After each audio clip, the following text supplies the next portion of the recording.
when you're doing a creative thing, it's not like you're going to the doctor or the mechanic or somebody where you're like, I'm going to pay you to fix what's wrong with my song. Like that conversation, the framing of that conversation is totally wrong. There's nothing wrong with your song. There are so many people out there that have been doing this for so long and are good at what they do and see your potential and see the gift that you have to offer the world and know how the world's going to respond to certain things and knows what's very special about what you're doing and what can maybe be dialed back a little bit. This is the Self-Recording Band Podcast, the show where we help you make exciting records on your own, wherever you are, DIY style. Let's go. Hello and welcome to the Self-Recording Band Podcast. I'm your host, Benedict Hein. If you are new to the show, welcome. So stoked to have you. If you are already a listener, welcome back. Always glad to have you as well. If you are not aware, this is a podcast, but also on YouTube. So you can also watch this if you prefer to see our faces, then go to YouTube. I don't know why you would do that, but you can.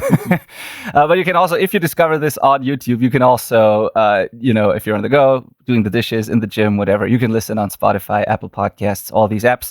So it's both. Today, I am doing another interview episode, and I'm super excited about it. I'm here with the artist and producer, Blake Beckmann. Blake is a self-recording musician from California, and he's the lead vocalist in a new metal band called Stepa. You might have heard of them because in 2002, they've released a record that was pretty big and popular in the scene, I would say, and Blake joined our coaching program. That's where I got to know him, the Self-Recording Syndicate, in late 2023. I think, with the goal of making a new Stepa record that's even better and more exciting than their major label debut from 20 years ago. Quite the challenge. So I think he and the band are definitely doing a great job there so far. They are definitely on track. I'm beyond excited about the progress and the songs that I've heard. And it's about time to introduce him and the band and to you and tell his story. So welcome to the podcast, Blake. I'm so excited to have you. Thank you, Benny. Thank you so much for having me. I appreciate this. Awesome. Yeah, me too. That's going to be great. So, tell me about that whole plan that I just mentioned there. Like, how and when did that idea come to you, or the band, that you want to do it again and want to make a new record after that first one? That's because it's been quite a while, right? And you were pretty much inactive for a while. So, how did that come to be? Yeah, a couple of years ago, I thought this was just something that we had done in the past, nearly 20 years ago. We started in 1998, so little over 20 years ago. I moved back to my hometown, so the area that, we're all from. And we were all, closer to each other, so it was easier to see each other, easier to hang out with each other. And our friend, producer Taylor Volts, who he's worked with a lot of bands. They're escaping me now. Amir is one of the bigger ones he's worked with, but he's just like a metalcore guy. He's been doing it for a long time. He's a buddy, and he said, here's a bunch of, here's an old computer. It has Pro Tools on it. Would you guys be interested in using this? And we're like, we could. We had a batch of songs that we never got to record. It could be a good idea to, tighten some of this stuff up, and then you sort of give a mouse a cookie, and we started writing more, and it just kept growing and growing and growing, and I got to a point where I was like, I need YouTube videos are great, but there's so much variability and so many different genres, and people are coming at it from all different levels of expertise. Like, I needed a little more structure if I wanted to make it sound as good as I think the songs deserved. So that's when I reached out to Benny. Yeah. Awesome. Yeah. And I think it wasn't even you in the beginning, right? I remember at some point, I think I was in touch with Taylor actually before I talked to you. Mm-hmm. I don't know. I don't remember exactly why or how, but I think he messaged me at some point. And then, so we talked a little bit, and then the band account messaged me, but I don't think it was you. Could that be? I might be wrong, but I think it was someone else first before we actually talked. And we kept chatting back and forth for a while, and you guys were listening to the podcast. That's at least how I remember it. Mm-hmm. Yeah. And I say, like, I get, I guess, producer engineer credit for the music itself, but our bass player is definitely the executive producer. He's the orchestrator. And so he, as we were developing demos and stuff, he was sending me podcast episodes, and I kept listening, and he started the engagement, and he started influencing me to go in this direction, I think. All right. I didn't even know that. Okay, that's cool to know that he's that you're not the only one. I always thought like you're doing everything basically when it comes to production, but it is a team effort there. Yeah, absolutely. Yeah. Cool. Amazing. Yeah. So what make you, you basically said it already, but like, what was the situation like before you decided to collaborate and reach out to me and before we started working together? Because you definitely didn't start at zero. You already had some knowledge. You already played around with that computer that you got from Taylor. But it sounds to me like you made a lot of progress on your own still. Like, you didn't make it sound like that, but when you just said that, but when you came in, you already knew a bunch of things. So what was that like? Was it just YouTube and a little bit of like guidance from Taylor, or like what was the situation? Yeah, so I mean, they said the band started in 1998. So we were, recording demos in like 1999. So our album a couple years after that. And then I was in another band after that. And so, just years and years of being around it. And, sitting in the studio and just watching what the engineers are doing, watching and having just a general sense of how the thing worked. And then I had gotten, again, 2004, 2005, I had a computer and I had a version of Pro Tools and I had a version of Logic. And so there was experience just recording and programming beats and that type of thing. So I got very comfortable, comfortable enough with the software that I wasn't intimidated by it. So that when this opportunity came back, I was like, oh yeah, I can do that. And it was just, dusting off some old knowledge and then also acquiring new knowledge. And again, that was where the podcast was so helpful, because it was like, I'd listen to an episode and it's like, that's the thing that I am missing. That's the little piece of the YouTube video I can't find. I would take it to the next step. Yeah. Oh, so, I appreciate that. Yeah, just kind of practicing and I'm the kind of dude that likes to just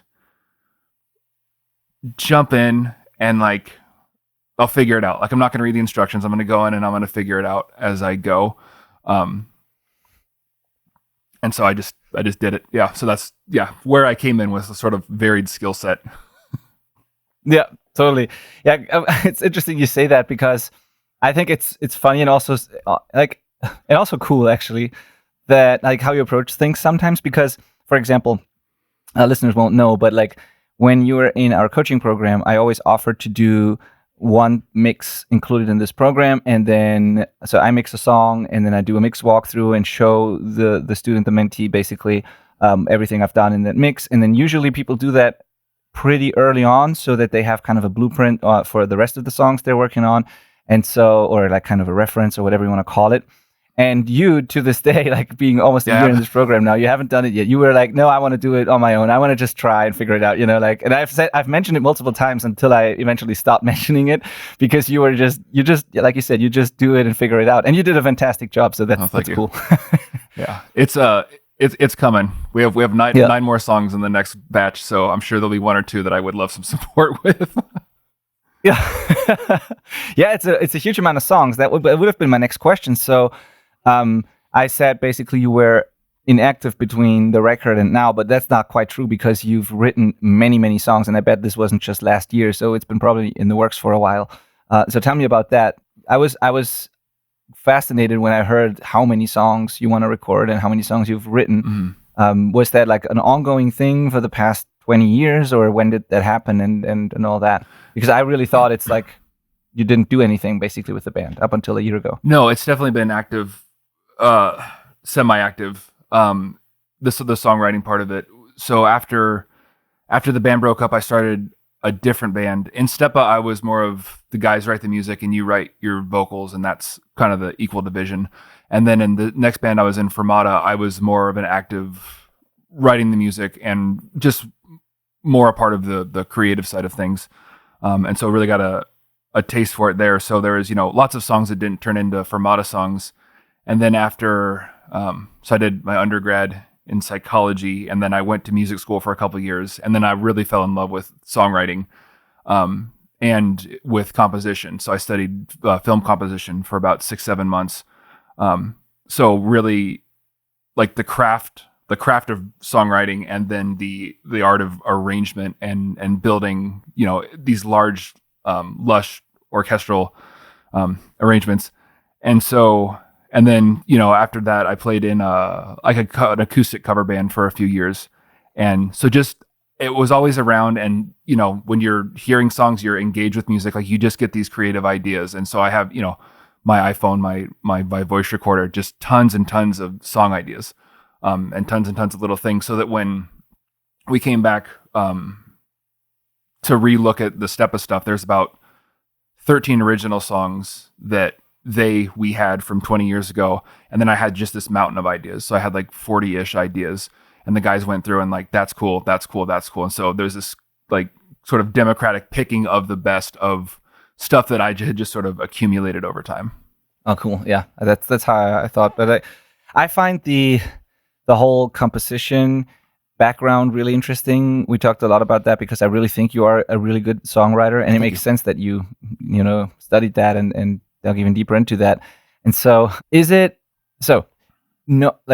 you know how to write songs, obviously, and you know how to arrange, and you also don't have just the intuition, you also have like the actual knowledge behind it and stuff.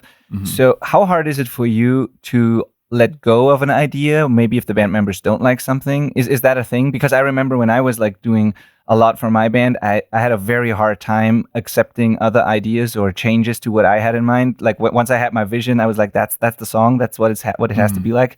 Do you know that? Is that a thing there too, or are you very open to whatever they're saying? I think on the songwriting side of things, I had to develop that trust this time around.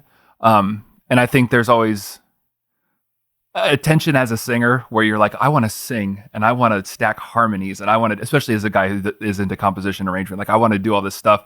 And then the guys in the band like, yeah, but it needs to be heavier. And so you should probably scream right here. And so there's some like little tension about that. But then, as we've gone through this process and seeing the other guys' ideas play out, and it's like, oh, that was better than my idea. So like really appreciating their taste and beginning to trust them more. So it's a lot about, I think, when you're working in a group with people, you kind of have to get to know the group. And even though we have this history, there's still a big gap there in getting to re-know them. So less defensive now and much more open and willing to trust when our bass player is like, you should scream here and cut this harmony here and that whole thing. I'm still a little, when he gives me mixed notes, I'm still a little defensive about that. And it's for dumb stuff. It's like the kick should be louder here.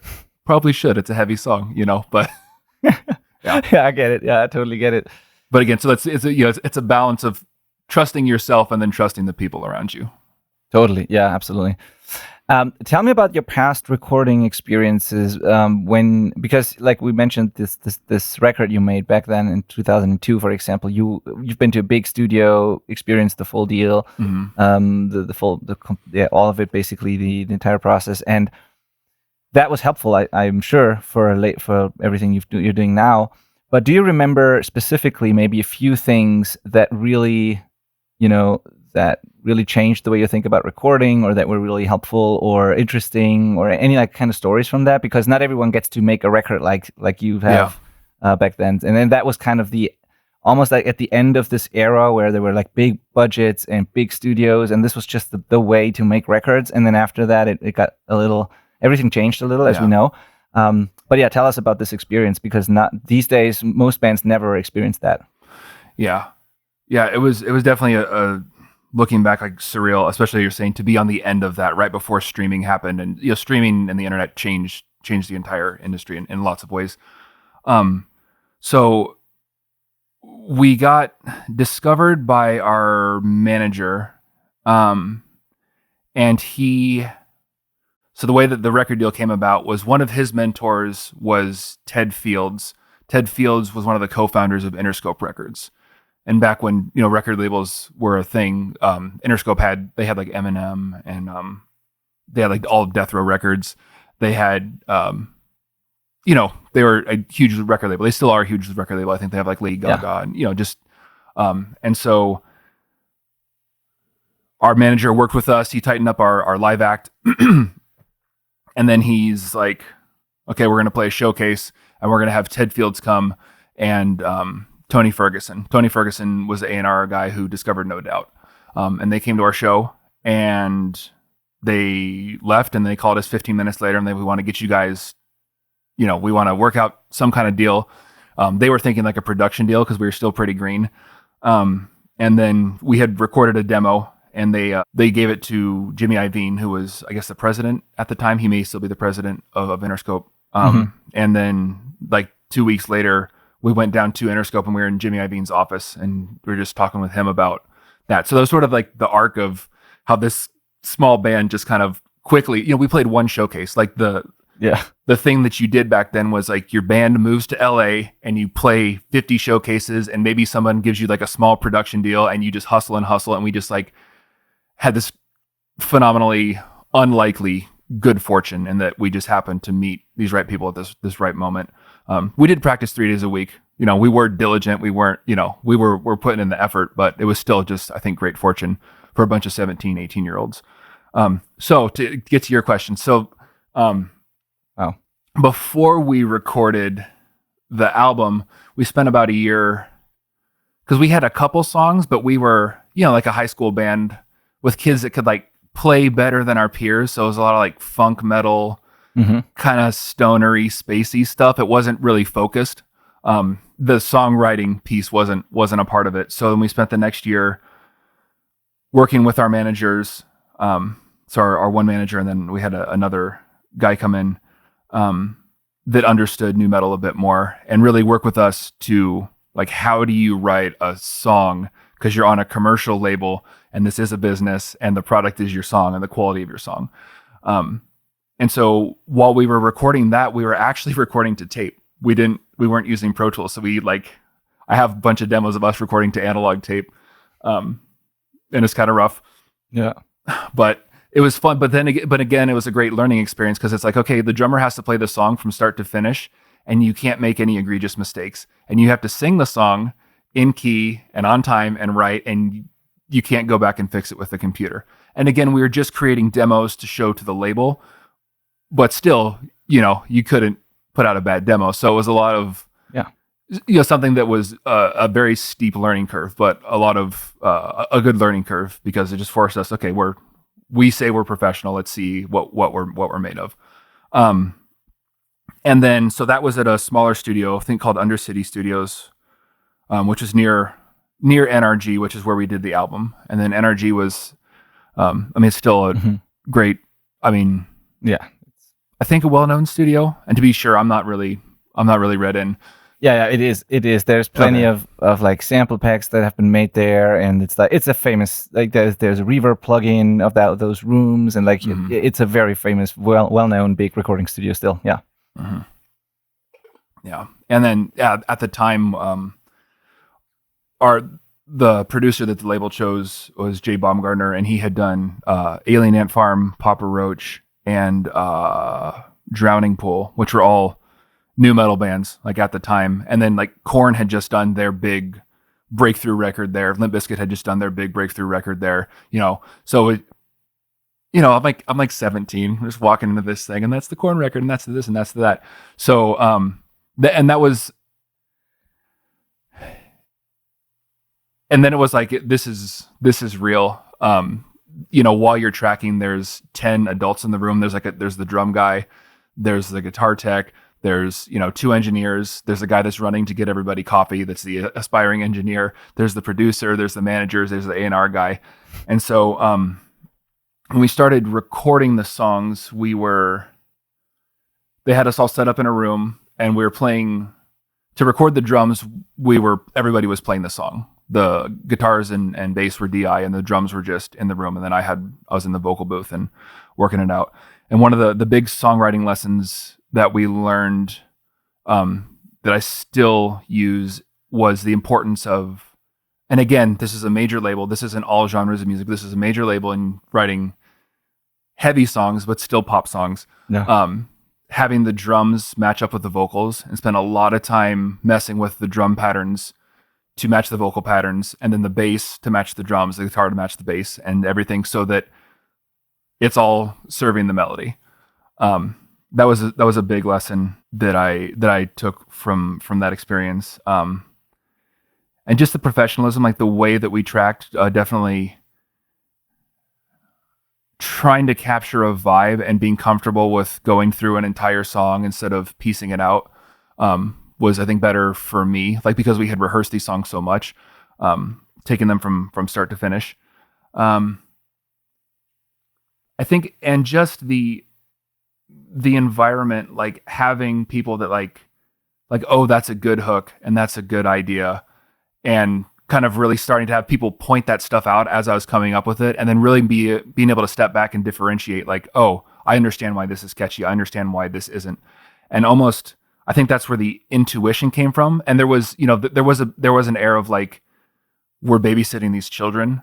And so like the learning, quote unquote, wasn't explicit and wasn't like, a bunch of rules that I would write down. But when I came back to it later, I was like, oh, I have this sort of innate ability because of all these things that all these people pointed out.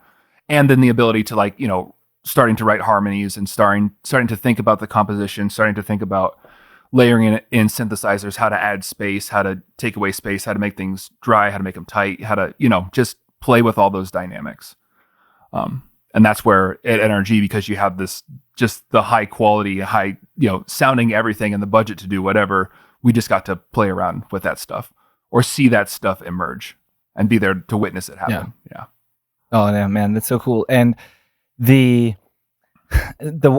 so I think one of the biggest takeaways from something like this is that you then know how, like, where the bar actually is, like how good things actually need to be.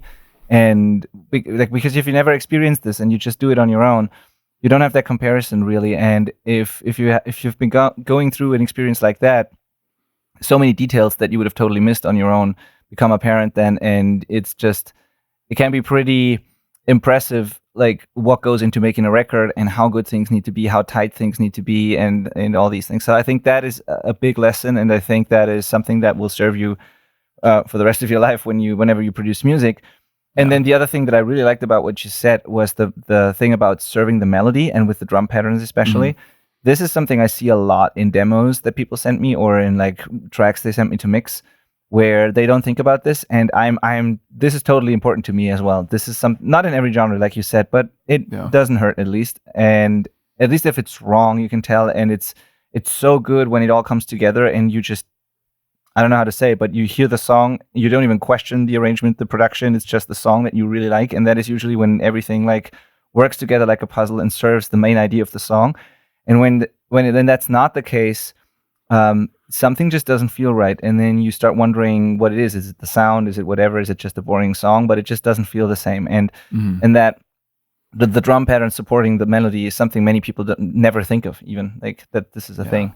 And it seems like such a natural inevitability of a way a lot of, because in a lot of heavy bands, like if you have, especially now, because you have to be so technically good to be in a lot of heavier bands, like I imagine there's a lot of ego and a lot of like a guitar player and a drummer are often working together to like quote unquote write the songs, and sort of I think the parts maybe take precedent and just what the band feels is important. But I will say, having been in other musical projects where I think there was a bit, I don't want to sound condescending, but like a bit too much preciousness around parts and around riffs and around that type of thing, because again, to the point you just made, the listener's only hearing one song. They're not hearing all your parts, right? And if they're not working together and it just sounds disjointed and it makes you uncomfortable, if you're not trying to make them uncomfortable, then it's not working. You know what I mean? So I think like having the confidence and the flexibility to be like, okay, here is my initial idea and this is the draft, and I want to capture the spirit of this in the final, but exactly what that is can be a little bit different. So like I said, our process now is, it'll usually start with a riff, and then I'll come up with a preliminary drum pattern, and then write the vocals, and then match the drums to the vocals, match the bass and the guitars to the drums and the vocals, and then start stacking and layering the harmonies and the textures and all that stuff. So your melody is front and center, your rhythm section is surging along with it, and then everything that's pretty and behind it is just there to cushion it. But just to having that freedom, especially, and that's why it's great to be able to do this on your own, is because you do have that freedom. I'm not in a studio, and I'm not like, okay, I have to get this done today because I have 4 more hours, or it's going to cost me another $300-400. Like, I can take a step back and be like, you know what, that synth part, it's a cool idea, but it's not working. Yeah. Or that drum, that extra kick drum thing is not working. Those extra chugs are not working. And I think, and it's also being 40 and just being like, you start to learn to pick your battles and be like, this is the fight I'm going to fight, and this is the fight I'm not, and kind of keeping that North Star. Where at the end of the day, this is entertainment, and you want to entertain people. So what can you do that's the most engaging and enjoyable and fun and entertaining? So that's my philosophy. Yeah, you're totally right, and I think also you have to like it. It's about entertaining people, sure, but also you need to be stoked about it more than anything. I think that really comes first, and so if it doesn't work for you, if you're not into it, then it doesn't work. Period. And that can totally let go of it. Be tough because different people play music for different reasons, right? Some people play to impress, some people play to express. Like some people it's just about the emotion, some it's about the entertainment. Like it depends on what you're trying to accomplish as an individual and then as a group. If there's alignment there. Yeah, 100% agree with that. That is actually something that's always frustrating to me, this topic, when you post something about this or you have a discussion with many people about this, it's exactly like you just said, it's different for everyone. There's no right or wrong, but whenever a band says, we want to do this for a certain type of audience and we want to achieve this or that goal with that, then everybody chimes in and is like, you should just make it for yourself. And, it's like, whatever, selling out and like, I don't know. And the other way around, if someone says, I just make it for myself and I want to like it, then the other people come in and say like, well, but who is this for? And you need to make it for a certain audience because otherwise nobody will care. And I'm like, there's no right or wrong. It totally depends on your personal goal and why you're making music. Yeah. And all of that is totally fine, right? Yeah. So it's not incompatible. Like when people say, you should write for yourself, and then you should also think about your audience, because writing for yourself and being authentic in the message and the story you're telling does speak to your audience and does engage your audience. So it's not writing for them, it's writing for yourself, but it's shaving it off and it's packaging it in a way that is palatable. But the story and the authenticity does have to be there. And that comes through in the performances and again, the song itself, the story you're telling. Yeah. So I think they're mutually beneficial. 100%. Also, it's very likely that there are other people out there that are similar to you or that who feel a similar way about music, and so it will resonate with them if you like it yourself. And then the thing about authenticity and how it comes through in your playing, your performances, and on the record is totally a thing. For example, I think I mentioned this on one of our group calls. I had a show with my old band like 2 weeks ago, and we haven't played with that band in years, and it's not really active anymore, but we had this kind of one special kind of anniversary show. And I didn't expect too much because it's been a while and everything. And we totally did this for ourselves, just because we enjoyed it so much and we were looking forward to this. And I got together with my best friends again, and like we just had a blast. And I saw the videos of that show, and like you can tell, and like it was just really just for us. But at the same time, because we enjoyed it so much and there was such a good energy on the stage and everything, it really resonated with the people as well. There were a couple of hundred people, and some of them were like, it's a hardcore band, right? But some of them were crying, which has never happened before, I think, on our show. And so like it was such an emotional, high energy kind of gig that was very, very special. And I think this is because, and that's what people told me, because they could tell how much we enjoy it and what kind of energy happened on that stage there. And so it totally does resonate with people when you're stoked about it and when it's authentic. Yeah. Yeah. No, 100%. I mean, like punk rock from the 80s. You know what I mean? Like bands like Black Flag and Minor Threat and stuff. And it's like, it's kind of rough to listen to. But when you're you see footage of that show, like I don't think you can get hardcore and you can get punk, like really get it until you go to a show. Yes. And you're like, oh, it's about that exchange. It's this thing that we're doing together. Right? We're not performing for you. We're in this dance. Yeah. Yeah. Absolutely. The fun little side note there, my daughter, my kids were at the show for the first time. They saw me play with my band, which was also special. And she was not too far away from the stage, just right behind where like the pit was, like, so it wasn't dangerous, but she was pretty close to the action basically. And then when it started, like the first song, first note, like it immediately people went crazy. And so we started, and then people went bonkers. And then she said to a friend of ours who was watching the kids, and my daughter was just stepping back a little bit and was like, why are they fighting now? So she was like, she was totally fascinated by it, because like to her, like the music started and people started fighting. That's how she perceived it. And then it took a while, and then she got it, and then she totally loved it. So. That's great. Oh yeah, especially as a kid, if you don't have that context, you're like, no, they're dancing. No, they're fighting. Exactly. Anyway, good. So tell me about the resurgence of new metal, because I loved new metal when it was like big, when it was first big. Like I'm a little younger than you, so I was like 14, 15, something like that. But I was totally into Limp Bizkit. I'm still into Limp Bizkit. Maybe not the people, but definitely the band and like the music. And then I listened to other stuff, and then for a while I was totally like elitist, and everything mainstream successful was not cool. So I didn't allow myself to enjoy new metal for a while, which is totally stupid. But now I totally like it again. But I had no idea that there was like this resurgence, or that some of those bands were coming back, or there's still a scene for that. I thought it's basically a nostalgia thing, and until I, like, through you, I did some research and discovered quite a few bands actually now, and also people who listen to that. So tell me about that. What happened there?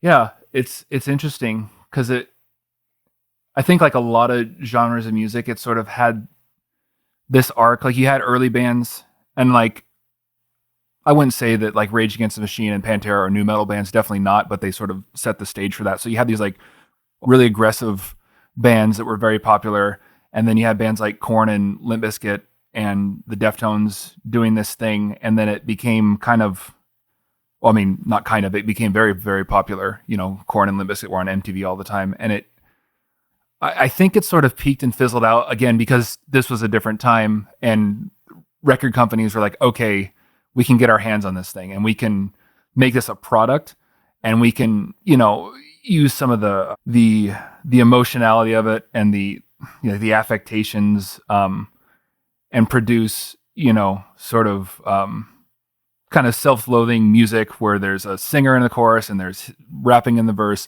and it became kind of commercial. And I think it just sort of, and some of those bigger bands too, kind of fed into that commercial instinct. And I think it just kind of fizzled out because it became, again, back to the authenticity thing. Like the first Korn record, he's talking about some really heavy stuff. And if you listen to that, some of those songs are very, very real and raw. And like, it became not that. It just became, oh, this is another thing that, you know, this is like McDonald's. So that it sort of fizzled out, and and admittedly, like as it continued to exist, it became goofier and goofier. I think. Yeah. And then so, yeah, I'm not really sure why the resurgence, other than, I mean, you know, live long enough and you see young people do the thing. It's like every other generation, or every generation goes back to the every other generation before. Like they skip a generation and they go to the right. So the pop punk stuff of the early aughts, I feel like people are sort of skipped that and went back to new metal. Again, it maybe it's like us in the 90s rediscovering like heavy rock, like all the grunge bands and stuff were throwback to 70s things. So I think maybe there's a little bit of that, just young people exploring and discovering. And also, I don't want to get too political on the show because it's not about that, but like young people, especially in the States, there's a lot of hopelessness and there's a lot of mental health stuff because, they look at the world and they look at like our politics, and they look at, things like climate change. They look at like our economy, and this may be, this is a very American centric view, but, and then they've been raised on social media that just feeds them fear. And it's like, there's a lot of things working against them that, and I think encourage them to feel hopeless and feel despair. And like new metal at its core is about that authentic expression of hurt. And like, I think a lot of young people are feeling that way. And so this music speaks to them because like, here's some authenticity here. Like all these politicians are lying to me. All these influencers are lying to me. The whole world is lying to me. The climate's getting hotter. Like, am I going to have a future? I can't get a job that pays anything. But there's this entertainment that like is raw and authentic and is really speaking to something in me. So that's my hunch, sort of. Yeah. it works for, I think, disaffected people, and it's just a case of also reaching back into the past for what's cool and not trying to be like your parents' version of cool. Yeah. So no, that totally makes sense. Does that make sense? Yeah, it totally makes sense. It took me a while to learn that about new metal, actually, because honestly, when I discovered it as a kid, maybe I was a little late to the party there. When to me this was like almost I enjoyed it because of the energy and the sound and all of that. But to me, this was, like you said, a little goofy, a little. I didn't take it too seriously, and I didn't get to the really sort of heavy stuff in terms of the content behind it. It was more like a fun party thing almost. And the way I discovered it, at least at first, and then until I dug deeper and found, like you said, the early Korn records and stuff like that, and then discovered that. But yeah, so it took me a while to get that. But now, also listening to your songs, there are, pretty heavy topics, and they are about something. There is a message. It's not like superficial stuff. It is authentic. It is expressing whatever is important to you, and yeah, that's what I find fascinating. And also, I feel like, I don't know if you agree, and you know way more about new metal than I do probably, but like, I think you have your own unique corner in there somehow, because I don't know any other bands that do it the way you do. You have, and maybe that's the thing you mentioned before about the very, like, you wanting to do these melody stacks and all of that. Like, there are typical new metal, sort of aggressive, groovy kind of mosh parts and stuff like that, and certain elements are familiar. But then there are these choruses, some melodies, and some elements to it that I don't know. I don't find them anywhere else. It's a unique style of writing, and it's a contrast between the heavy and the dark, and also like a pretty much a pop part or chorus, or like. There's a lot of, I don't know, there's a lot of tension there between those two things, and to me this is really unique, and that's why I'm also very excited about this record. So I don't know if you have any thoughts on that, but I haven't found another band like it so far. Oh, thank you. I appreciate that. Yeah, and that's intentional. I think on my part, when I'm thinking about writing, I definitely, when I'm thinking of songwriting, like you said, that the tension, being a new metal band, it's like such a cool place to be, exactly because there are those heavy riffs and there is that aggression, and then because it was a commercial entity, or it became one, there's space for that too. So it's, and I think good songwriting is like, just like in a movie, again, your storytelling, it's like you're creating tension and then you release, and then you tension and then you release, and it's this sort of back and forth that makes it fun and engaging. And so trying to go back and forth, but not in a way that's cheesy, not in a way that's like, again, we're going to rap on the verse and we're going to sing in the chorus, but building tension, through rhythmic elements, or and then releasing it through more melodic elements or more space. And I also too, I'm 40. I was born in 1984, and I grew up listening to like rock and metal radio in like the late 80s and the early 90s. So like, bands like the Scorpions or like Slaughter, or like those hair metal bands, like at the end of hair metal, like really like spoke to me, because I'm like 5 or 6 and I'm like listening to the radio, and like Van Halen, like Running with the Devil, it was like my first, I think, favorite song. And so I really, really appreciated like the big choruses, and it's like when you get to the chorus, like you're in the chorus, and this is where we are. And then like grunge happened in 1991, and bands like I just love the darkness of it, like Soundgarden and Alice in Chains, and in particular, and that's like I love Alice in Chains so much, and like you're talking about the harmony stacking. I never wanted to sound like them. I never wanted to sound like a Pearl Jam clone, or a hair, like I never wanted to do that in any of the stuff, but like you can still borrow, you can borrow their composition ideas and their arrangement ideas and the way that they're weaving individual guitar lines with the vocal lines, and everything's just sort of working together. So, and then again, like I did go to music school, so like there's some jazz influence there. I listen to a lot of classical music for the film composition stuff, so I think I'm prone to that. So I may be a bit unique, again, because a lot of bands are like 20, 21-year-old guys. I've just had the fortune to amass all these experiences over time that informs this music, so that I can come back to this music and sort of make choices that are new metal, but still keep the audience in mind, keep the song in mind, keep the story in mind. So Yeah, totally. Yeah, makes total sense. And it's interesting that you kept this element because you mentioned briefly there. It was also because it was a commercial entity, and it was like there was room for that, or you were actually supposed to make it also palatable or bring that pop element to it. But it's interesting that you kept that because now there's none of that pressure anymore. You're not this new record is all you. There's no pressure from a record label or nothing. No, you could do whatever you want, but you still do some of that because it seems to work for you, and it seems to be the way, like you just mentioned, like the way you want to write music. So that's interesting.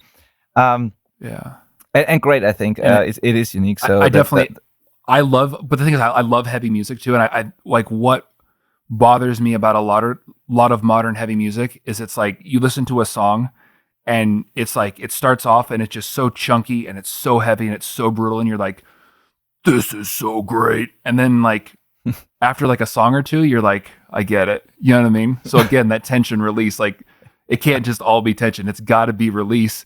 And it's like I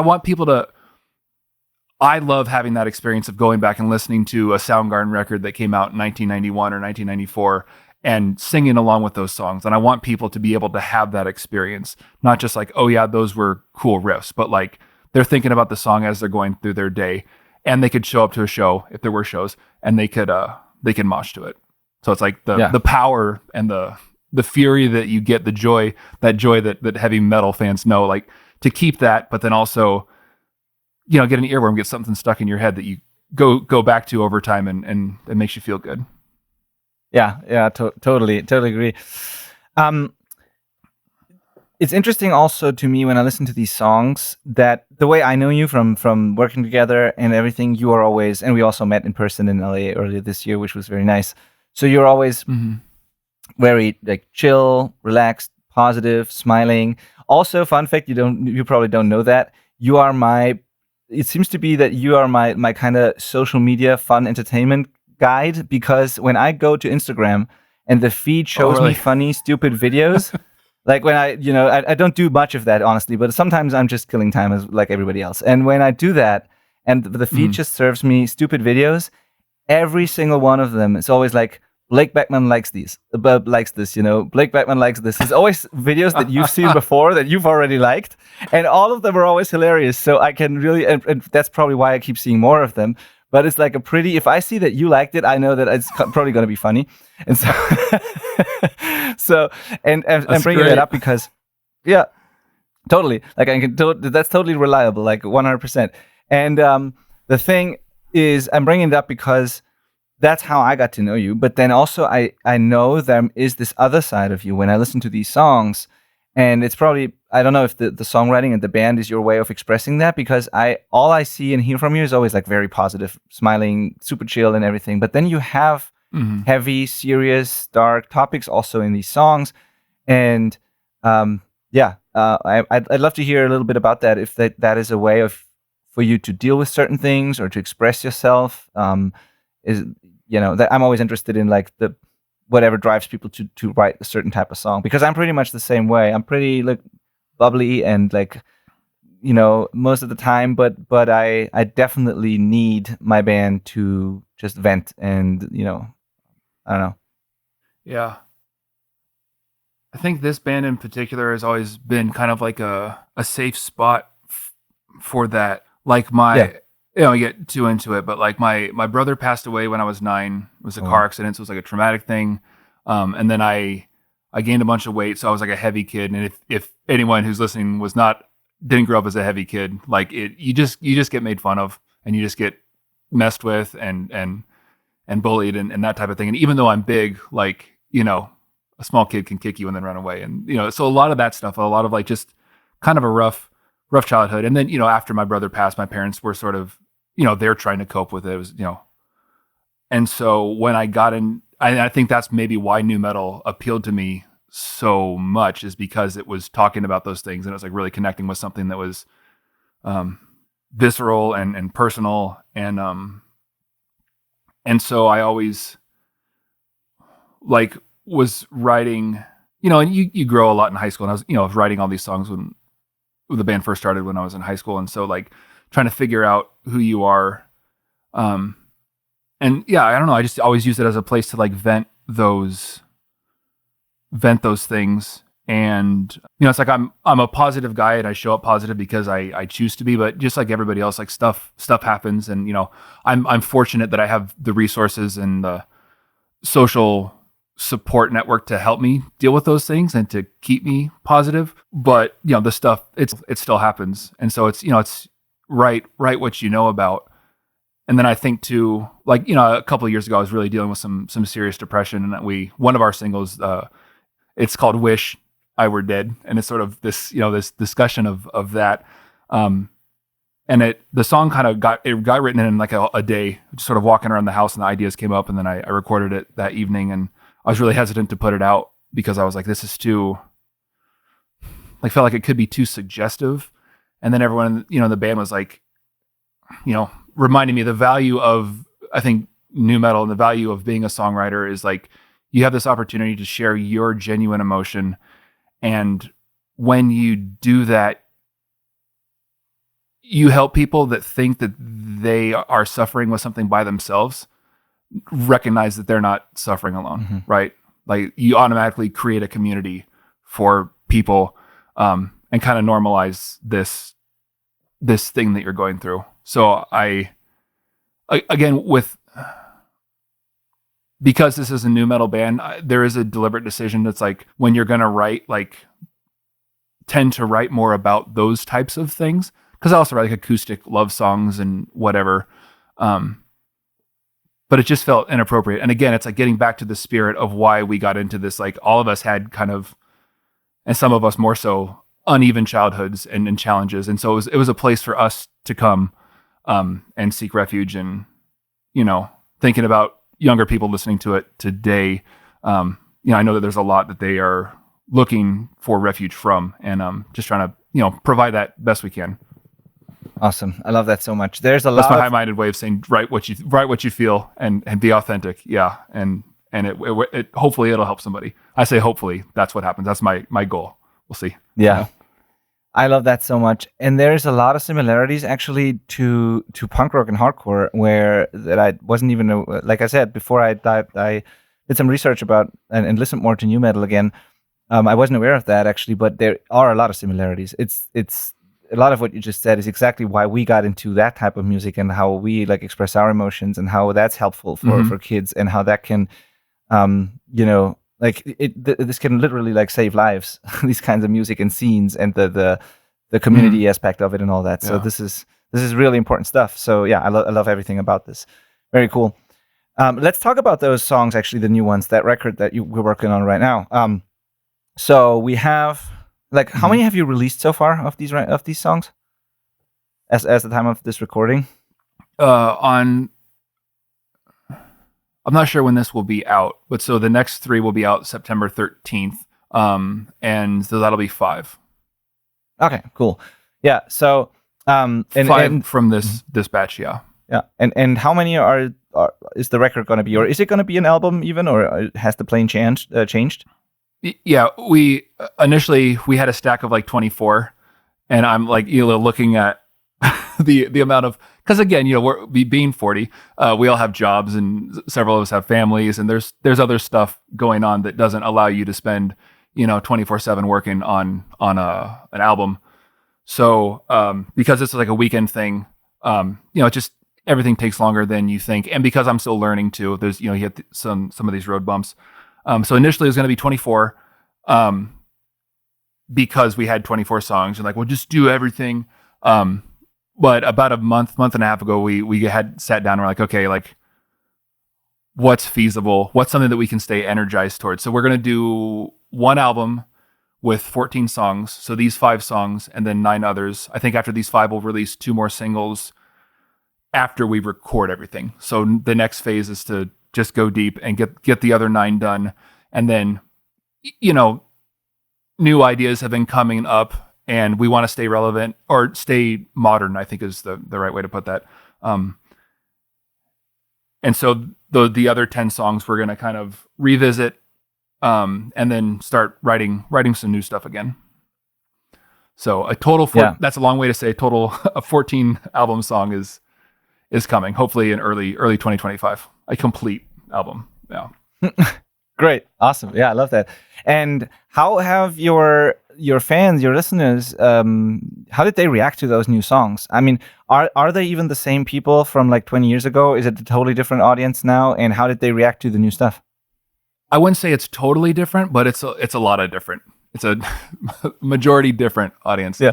I think much younger.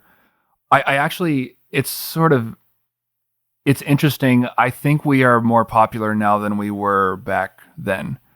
Because back then we made this album. Interscope decided they didn't want to put it out. They said they didn't hear a single. So we toured. There was some radio play, but we were touring lots of bars and clubs and like smaller venues to sort of small audiences. I think we moved like 5,000 physical units, but that was kind of it. Like there wasn't a huge Stepa thing happening back then, and nu metal had kind of fizzled, and they were investing in pop punk and like emo and screamo and that kind of thing. So like there wasn't also a lot of money behind it at that point. And so a lot of the fans are younger and they're newer. And again, it's those folks that are rediscovering nu metal and sort of seeing Stepa in lists of what were nu metal bands and not having that context of like, oh, they maybe weren't the hugest band, but then looking back on our first record and hearing it with fresh ears, like it's rough and it has its faults, but like there's some catchy songs in there. It's not a bad record. Like I understand why people like it and are coming back to it. So yeah, it's a lot of new fans. Cool. Yeah, that's why I said in my intro that you were like that record was popular in the scene, because I didn't look up any numbers or whatever. I just knew that there was this major little thing.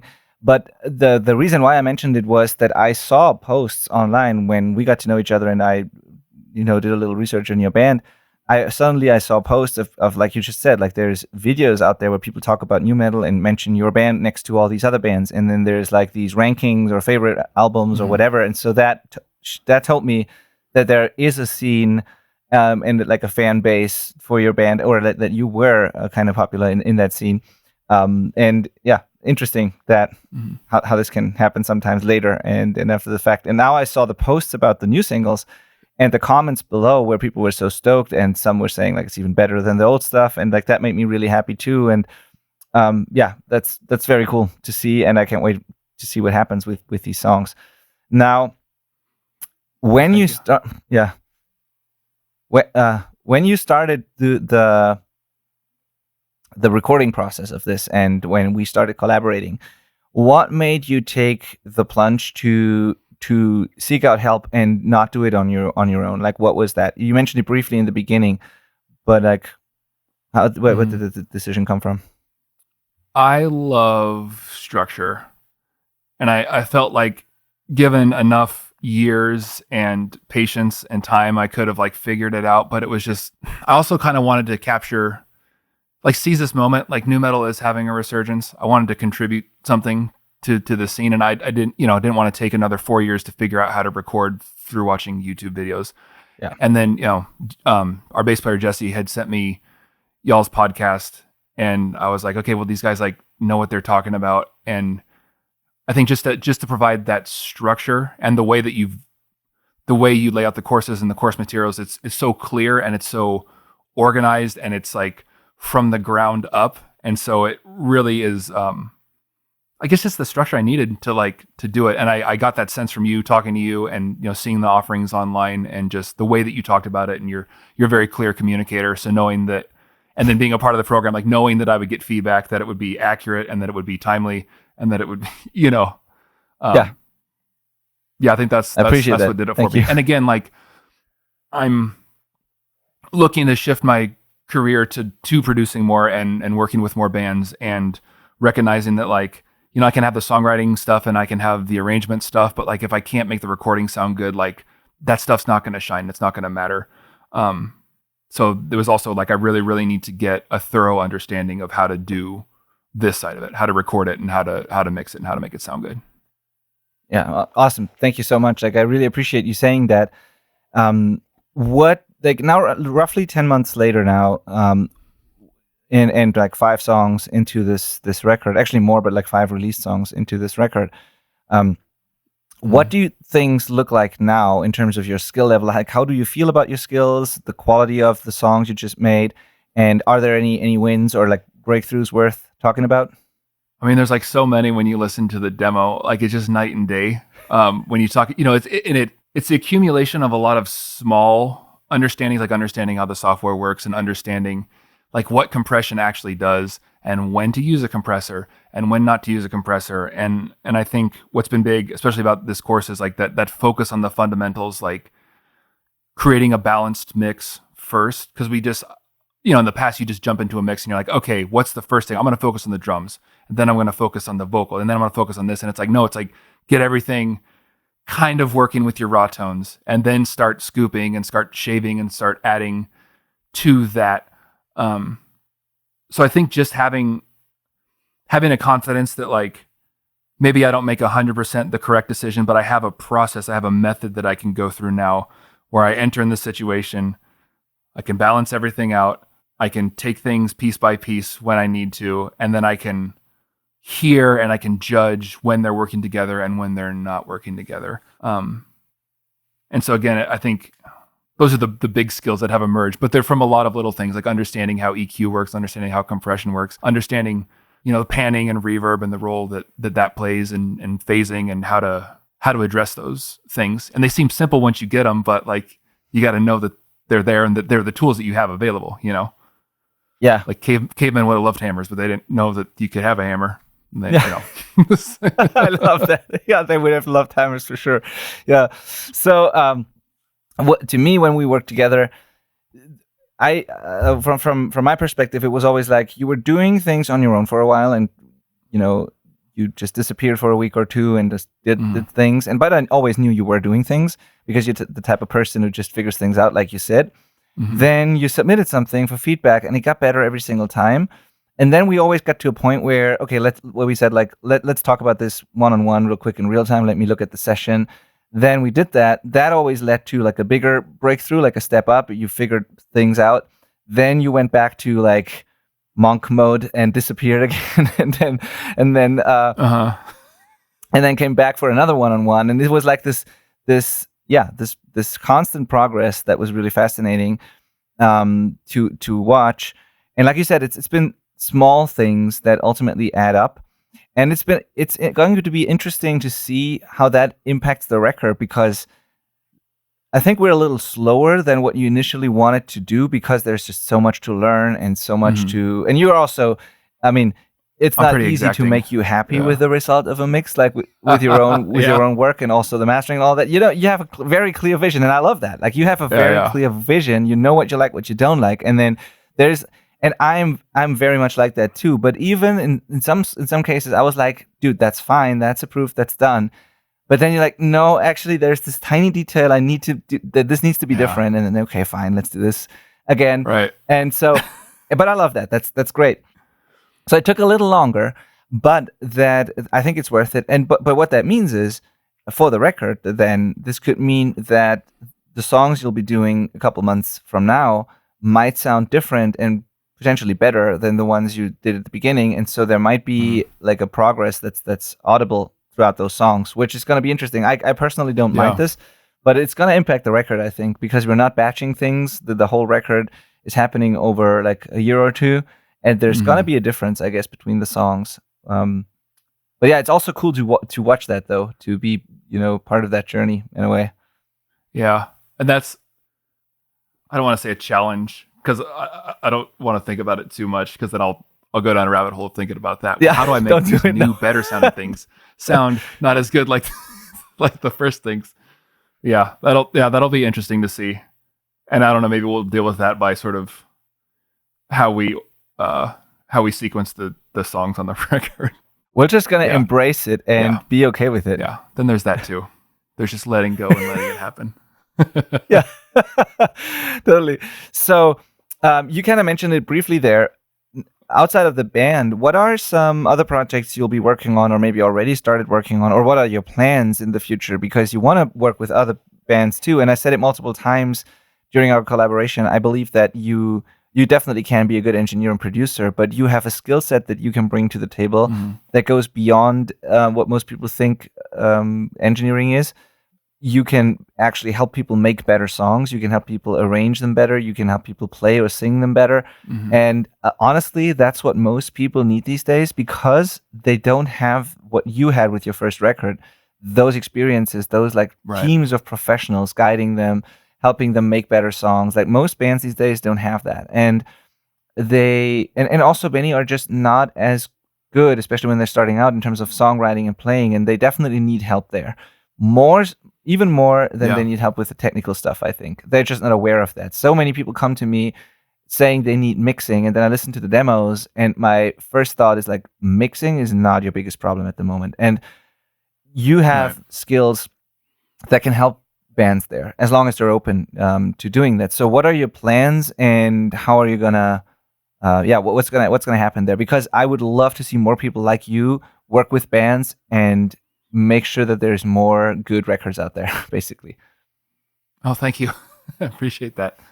Yeah, I mean, so I'm fortunate that like we had a bit of popularity in our hometown, 20 years ago, but that means like I know a lot of people that actually stuck with it and are engineering now or doing a lot of that work.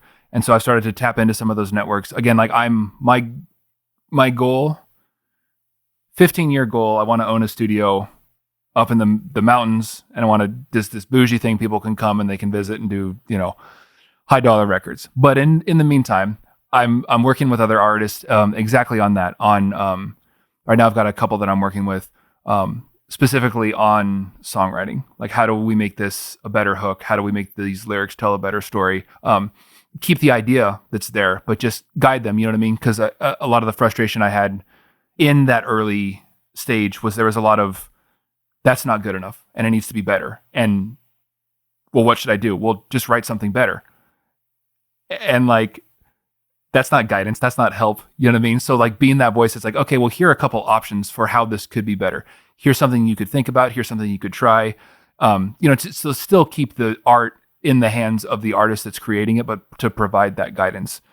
So yeah, I mean, that's my goal right now, is to find and connect with folks and get as many opportunities as I can to help with the songwriting, help with some of the orchestration and the arranging. I think bands really, again,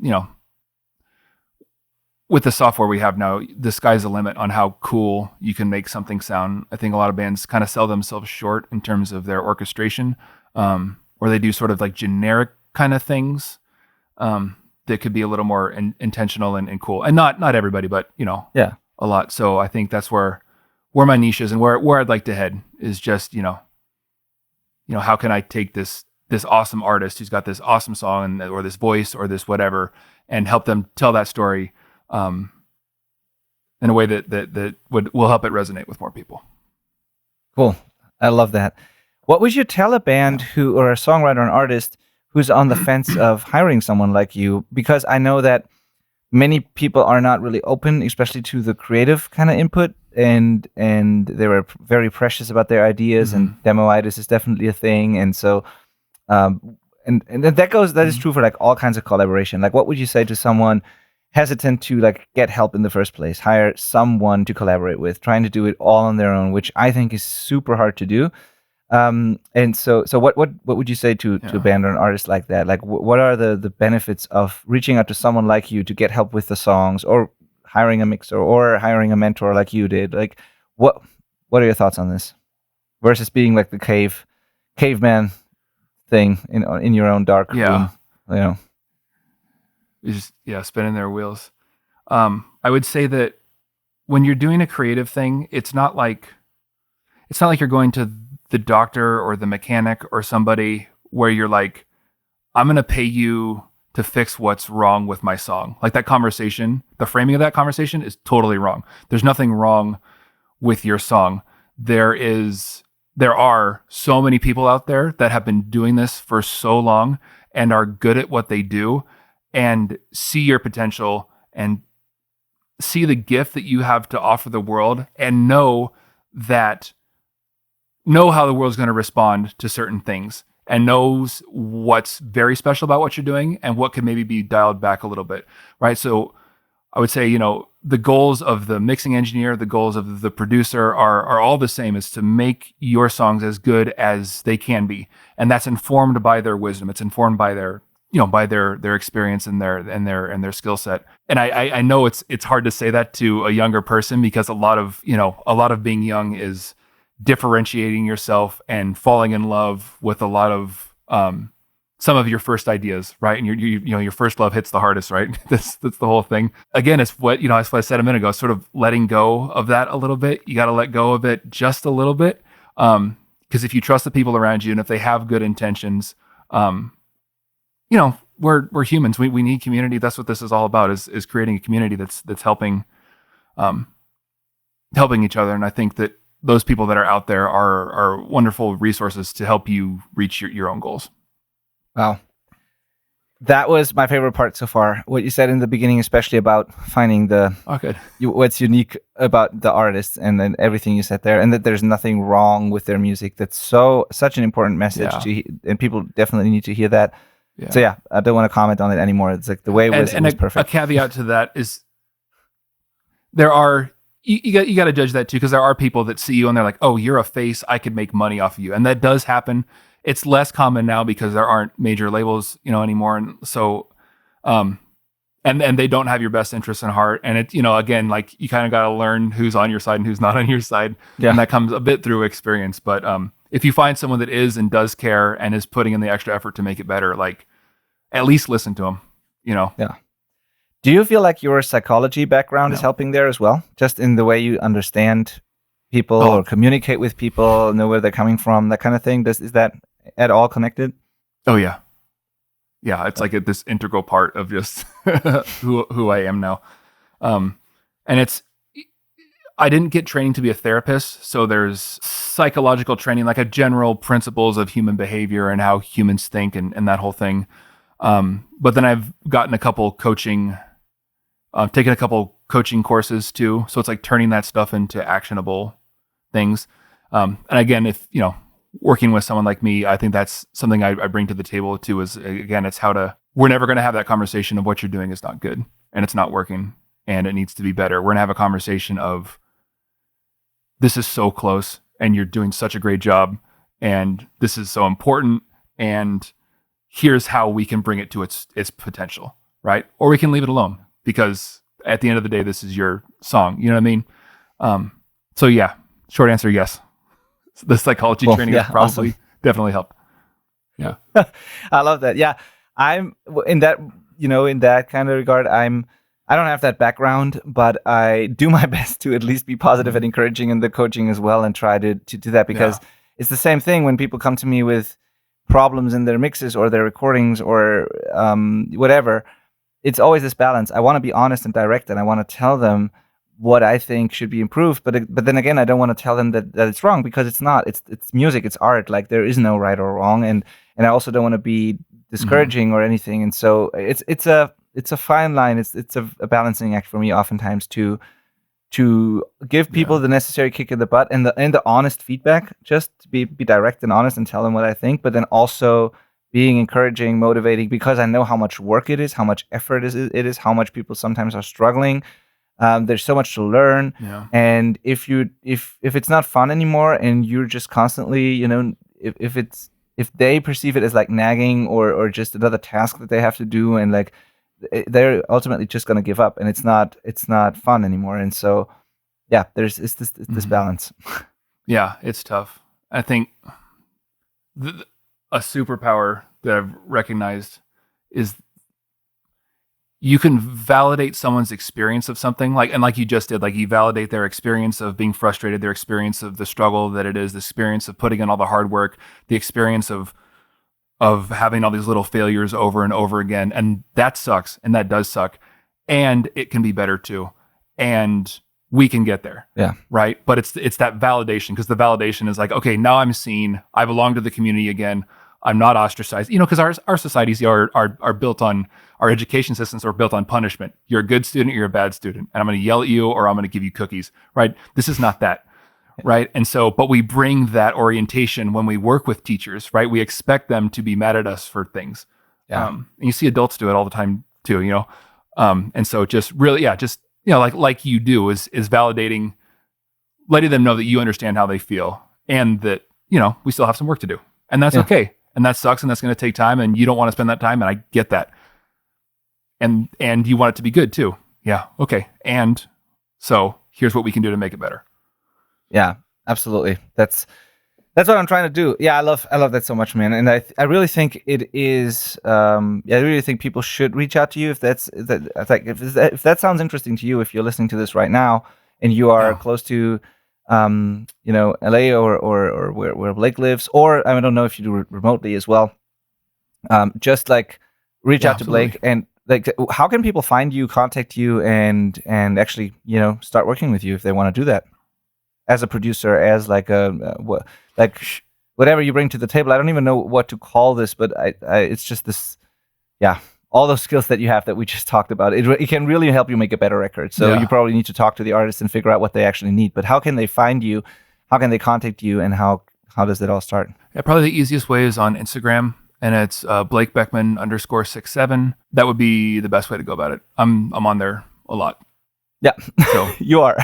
Yeah, admittedly, I could work on my presence. No, that's fine. It's totally fine. Okay, cool. I'm gonna put that in the show notes and let people know about this. Where can people find your band and listen to those songs that we mentioned? Is it, Stepa on Spotify, obviously, but is there a website? Is there anything we should put in there as well? Any link you want to mention? Yeah, it's on all the streaming platforms, like you do. And it's on Stepa Music on Instagram, and our bass player interacts on there, and myself quite a bit. So that's another way if you want to get in contact with me, sort of roundabout way. But I'm easy to find, easy to get a hold of. Cool, awesome.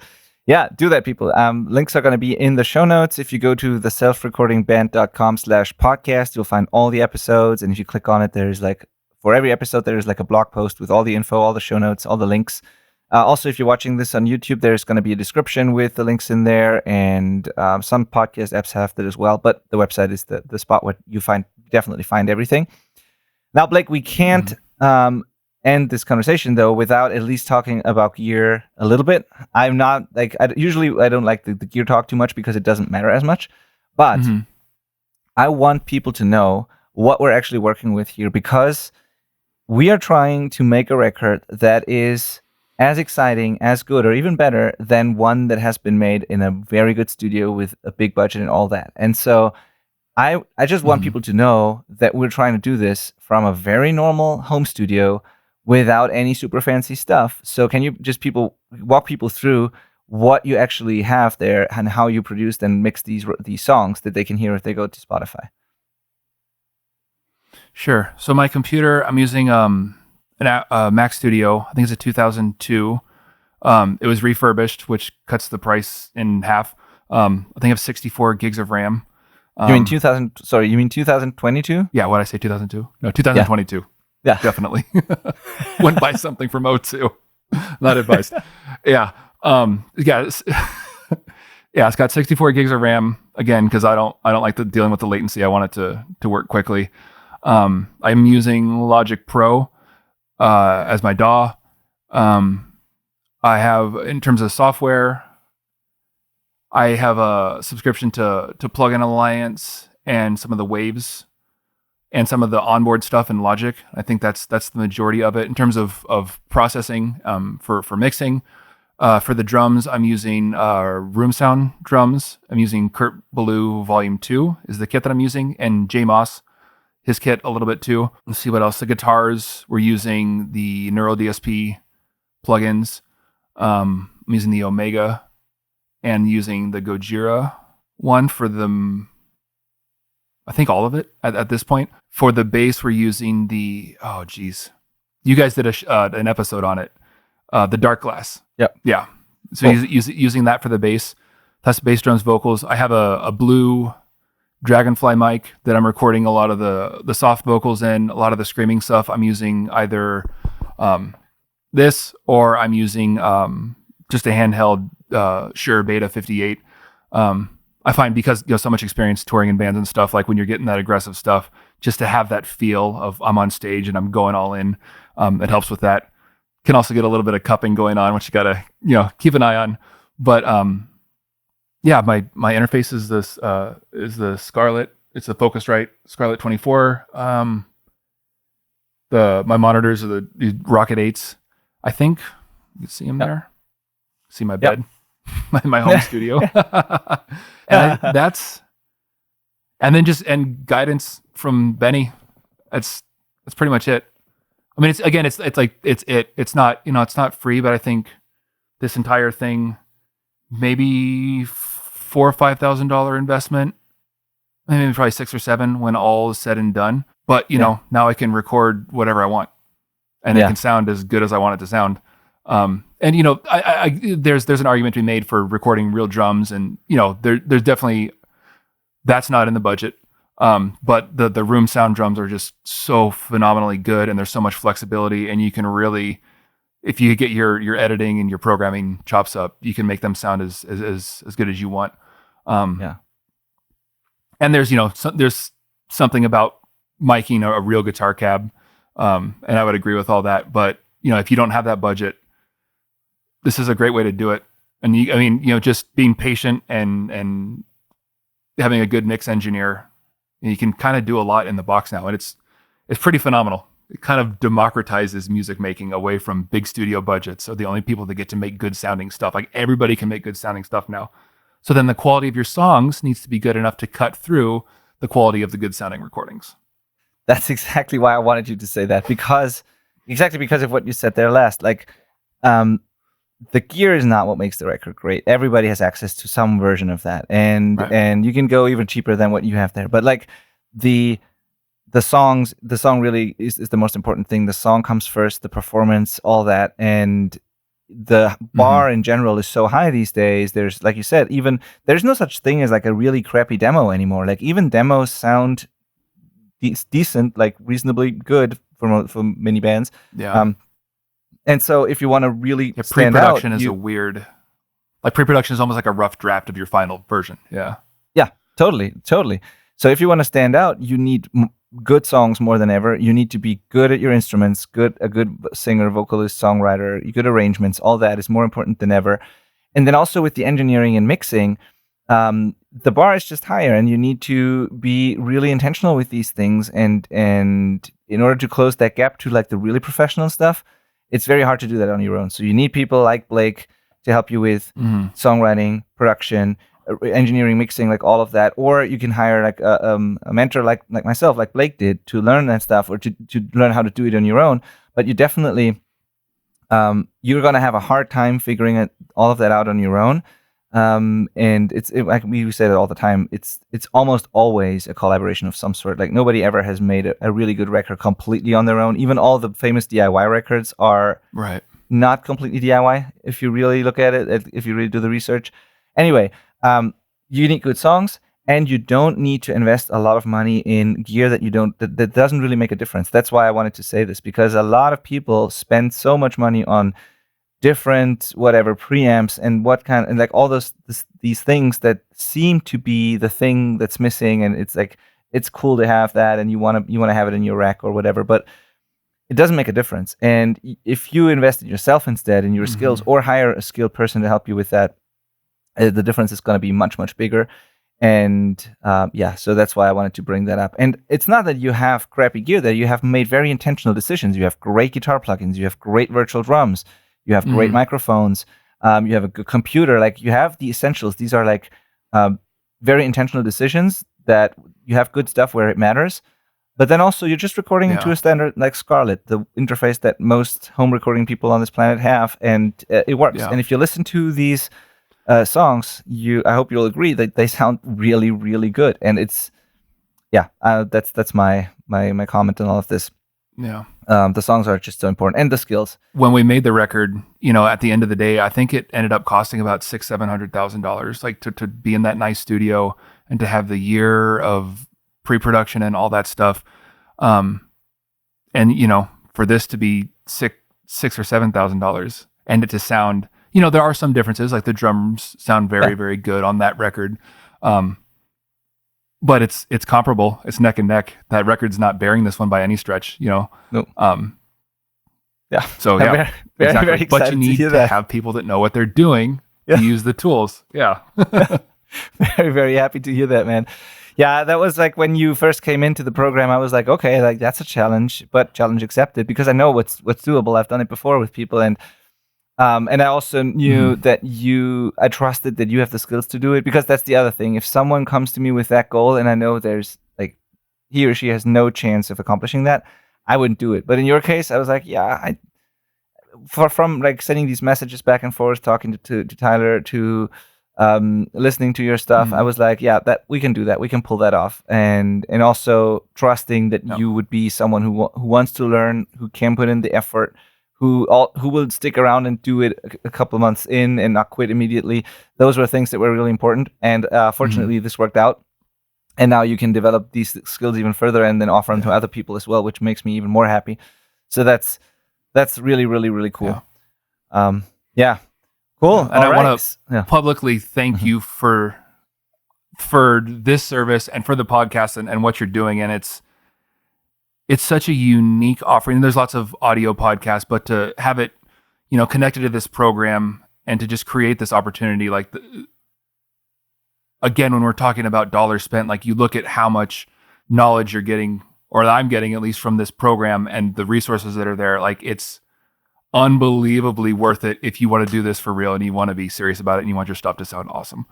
So thank you for building this whole thing and then making the podcast so that we could learn about it. And then all the teaching that you're doing just on the podcast for people that are just listening to the episodes too. There's phenomenal wisdom and knowledge there. So thank you for your service, sir.